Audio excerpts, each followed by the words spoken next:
Okay, let's picture this. It's 1831, and a ship, the HMS Beagle, is about to set off on a 5-year trip around the entire world. And on that ship is this young naturalist, a guy named Charles Darwin.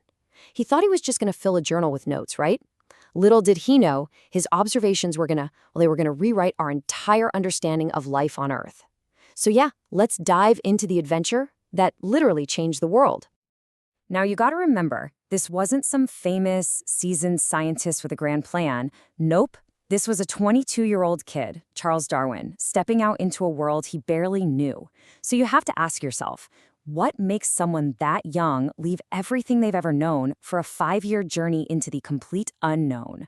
Was he after fame, money, scientific glory? Well, if you look at his own words, the reason was actually something way purer. It was just the sheer pleasure of finding things out, a deep, burning desire to, as he put it, add a few facts to the great mass of facts. This whole trip wasn't about proving some big theory he already had.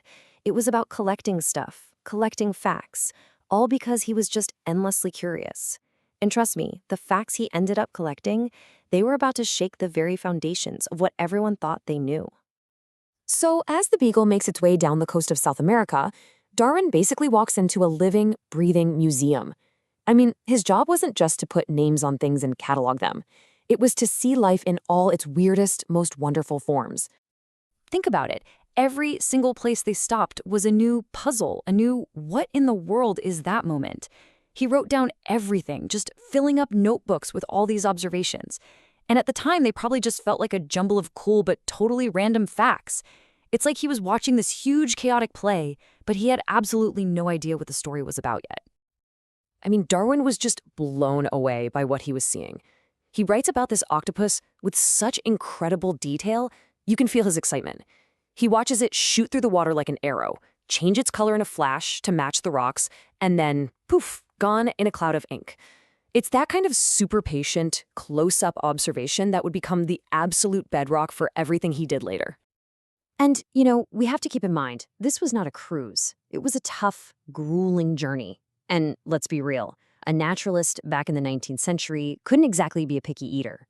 So Darwin didn't just study the local wildlife. Oh no. He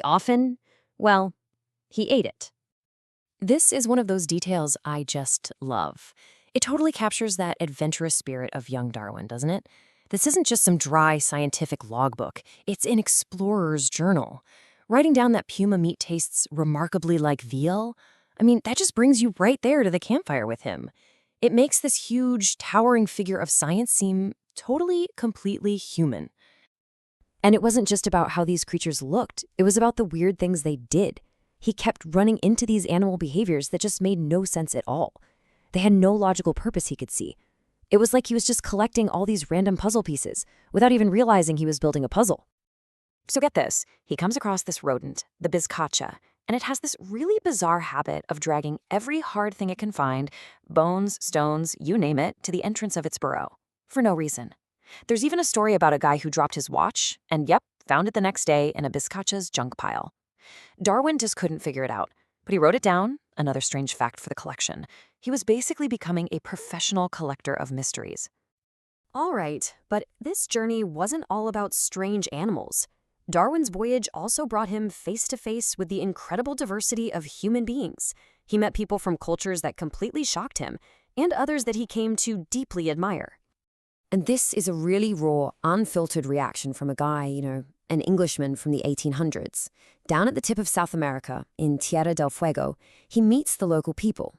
And their way of life is just so different from his, so completely alien to him that he can barely wrap his head around it. It's a moment of pure culture shock, and honestly, it tells you just as much about Darwin's world as it does about the Fuegians. But then, in complete contrast, he travels across the plains and meets the gauchos, these incredible horsemen of the pampas, and he absolutely admired them. He found them strong, polite, hospitable. His journal is just filled with respect for these guys. It really shows that he was paying attention to the diversity of people, too, not just plants and animals. And then they got to the Galapagos, a tiny chain of remote volcanic islands. And it was right here, in this strange, isolated place, that all those random facts, all those little mysteries he'd been collecting, they started to whisper. They started to hint that they were all part of something much, much bigger. The Galapagos was like another planet. It was a world all its own. The animals there had no fear of humans because, well, they'd evolved without any real predators. For a naturalist like Darwin, this place was an absolute dream. It was a living laboratory where it felt like the rules of nature were just a little bit different. So he starts taking notes on the birds, and a weird pattern starts to show up. He sees a hawk, but it's kind of like a mainland hawk, but not quite. He sees owls, a wren, a dove, and it's the same story for all of them. They're all so familiar, but at the same time, they're unique.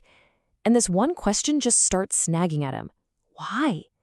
Why are all these island creatures so clearly related to the ones on the mainland, but different? And it wasn't just the birds. Oh, no. These islands were ruled by reptiles. I mean, giant, slow-moving creatures that looked like they'd walked straight out of a prehistoric age. The number of giant tortoises was just mind-boggling.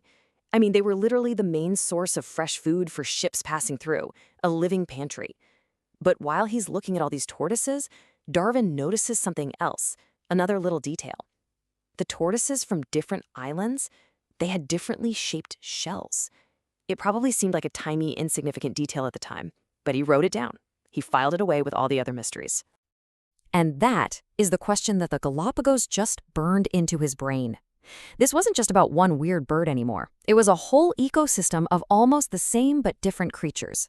The big question was, why? Why would a creator go to the trouble of making unique, slightly different versions of the same animals for each of these tiny little islands? Suddenly, the old simple answers just didn't cut it anymore. So after 5 long years at sea, the Beagle finally pointed its bow towards home. The trip around the world was over. But for Darwin, the real journey, the important one, was just getting started. The physical voyage was done, but the intellectual one, that was going to last the rest of his life. He came back to England a completely different person. He left as just a curious kid who liked collecting things. He came back with a question simmering in his mind that was powerful enough to shatter the world's view of itself. He had all this stuff, crates of bones and plants, notebooks full of observations, but he didn't have the one big idea that tied it all together. Not yet, anyway. I think this quote from him just says it all. The world wasn't just a blank map to him anymore. It was alive. It was this vibrant, animated picture. It's like before, he was just looking at a list of ingredients. Now he was starting to see the recipe. Every place, every island, it was a character in this huge global story that he was just starting to piece together. So the adventure was over. He'd seen things most people couldn't even dream of. He tasted puma, he watched octopuses vanish, he walked with giants. He had all the data points, all the facts. The next 20 years of his life would be spent quietly, patiently, trying to find that one single elegant idea, the revolutionary truth that would finally connect all those scattered dots. He had the facts, but what great story were they all trying to tell?